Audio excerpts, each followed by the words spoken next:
So Dallas, you have been quoted, or at least I've read in print, you've been quoted as saying that in season 5, viewers will see Jesus like never before. Yeah. So my question is, what does that look like? Well, I think we oftentimes can put Jesus into a particular box based on either our own personalities, our own expectations. He's either the kind, gentle, potentially hippie Jesus who loves the poor, or he's the law and order Jesus who enacts justice. He says, we want to serve and love the least of these. I'm a suffering servant. Then he also says, I came not to be a priest, but a sword. All of those things are true. Season 5, we see more of the multiple assets of who Jesus is than we ever have. We see him cry. We see him turn over tables because he's so angry. We see him show tenderness and love, and we see him show rebuke. All of these things are true in a single season. And so that's the most exciting thing about this season, is you see more about Jesus than ever.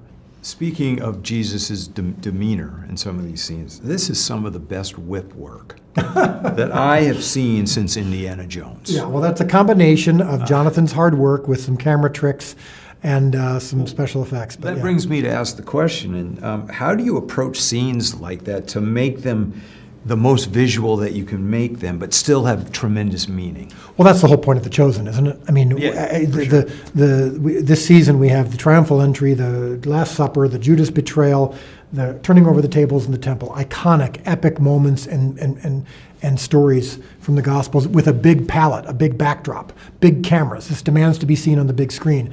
And yet what The Chosen does, and what we are always looking for, is the intimacy, the relationships. Mm-hmm. When Jesus is turning over tables, okay, I've seen that before, but how does that impact Judas? How does that impact Caiaphas? How does it impact Shmuel? How does it impact Peter, Mary Magdalene? That's what we're always checking in on, no matter how big, intense, action-packed it gets. We are always going to check in on the character development and make sure that the human relationships and the intimacy are at the forefront of this story.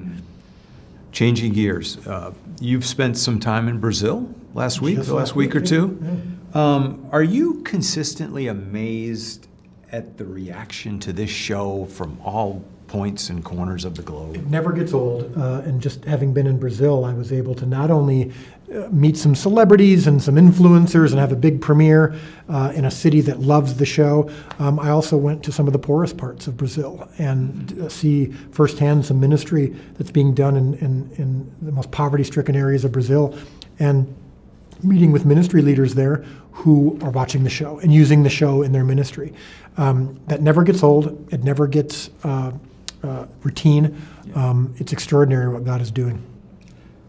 I know that every episode, they're like your children. I apologize, I'm jumping around because I don't have a lot of time. But is there a moment or an episode of season 5 that you see as your favorite or the most meaningful to you?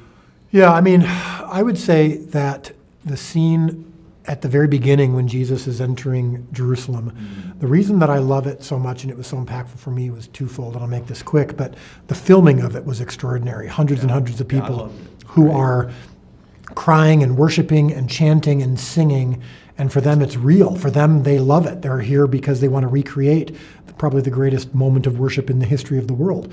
And so to be part of that, to be recreating that moment, was truly, truly humbling and extraordinary. And that's what makes the filming of that scene so powerful to me. But also what it means. It's not just the traditional, they're waving palm branches and it's Easter and isn't this fun and exciting? Jesus knows what's coming.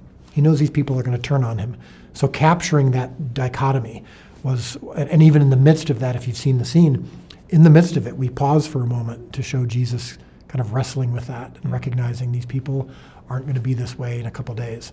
And so I think we did an effective job of capturing the challenge of the multiple emotions that are happening during what should be an exciting scene.